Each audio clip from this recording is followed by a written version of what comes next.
is anyone besides me in the mood to ruffle some feathers? It's one of my favorite things to do. I want to talk about some myths about home staging because honestly, some of it's just a farce. So let's go. Okay, first one. You have to depersonalize your home completely. Strip it down, make it look sterile and stark and like there's no personality, and remove everything that makes it look like a human being ever existed in the property. No, of course not. People aren't coming to see your house so they can get a feel for what it's like in an empty room where everybody's lonely and nobody loves anybody and nobody's ever been happy before. No, it's okay for it to look like somebody lives there. It's better for it to look like somebody lives there. You want to run in and say, oh, this is where the kids' toys go. Oh, I could put my kids' toys there. Oh, this is where they feed the dogs. Oh, that makes so much sense. Listen, I get it. If you have a shrine to the great Canadian band Rush, I mean, maybe put the Rush shrine on the shelf. The Rush shrine on the shelf next to the Tom Sawyer book. Do you get that reference? But don't make it bland and boring. It's not a hotel room. It's not a hotel room. It's a home. It should have feeling. The next culprit, paint everything in your house white. It'll make it look bright and bigger. Like a big, bright, insane asylum. It'll look stark. It'll look industrial. It'll feel cold and empty. And you've already taken all of the family photos off the wall, so nobody knows if a human being has ever been in the place. No, you don't want that. Light colors can make things feel bigger and brighter because it opens everything up. Yeah, I get it. Absolutely. But color is a relative term. Brightness and darkness are relative terms. Without contrast, you don't get any of that. Any of it. So spray painting the whole thing white out of your laziness and thinking, well, they're just going to paint it anyway.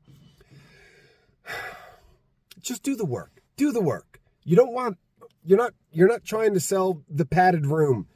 And if you need a padded room if you think that's a good idea.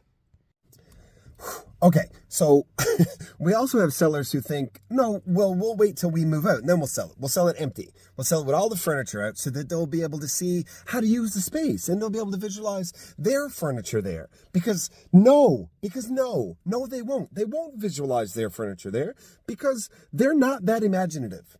They're not that creative. And it's not a knock on you buyers. I just know you're not. I'm over 15 years at this. You still think that your queen size bed won't fit in this 10 by 14 room. And it's not your fault. It's not your fault. Sellers, no. A vacant house is small. Way smaller than it is. A house is never smaller when it's at a footing and never larger when it's fully furnished. Because then people can see size. Size is also relative. Without knowing how big the bed is and how much room it takes up in the space, how is anybody supposed to know how much room is left? You need key pieces of furniture. You don't want a barren wasteland. Are you seeing a trend here? I'm feeling a trend here. I'm getting uncomfortable here in my car now. I was going to do this outside, but it's just too windy. Okay. Every room needs a defined purpose. It needs to be staged and structured so that everybody knows what the room is for. Why? Why? Why are you assuming that I have to use your home the way you have used your home? Why do I need to work from home just because you got an office? Why do I need to have another baby just because you got a nursery? No, I know I said a minute ago that buyers aren't that creative. They're not stupid. They know what they're looking for. We're in looking at your house because we needed this many bedrooms. It's up to us what we put in the bedroom. And don't make people decide what to use the room for. Listen, they're in and they're walking in. They're like, well, honey, this could be the room that we talked about. What room? The room that we talked about.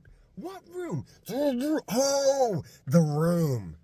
Don't force them to say it. Don't make it something. Listen, clean it up. Make it pretty. Make it clean. And it don't stink. You don't need to tell them how to use your house. Not all of it.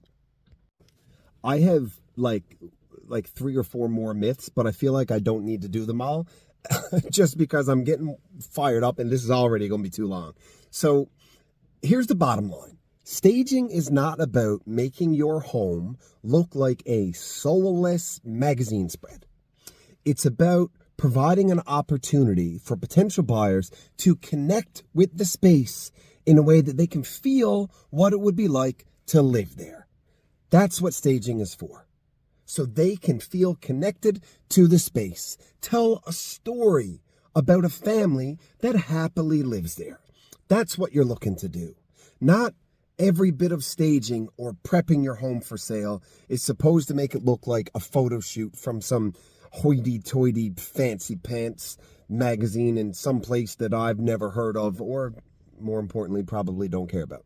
So, yes, if you want advice on these things, it's almost like you're already watching a video from a team of real estate professionals who could offer that. We're easy to get in touch with. Reach out and we'll help you prep your home for sale for top dollar without all of the myths and all the mistakes. Have a great day.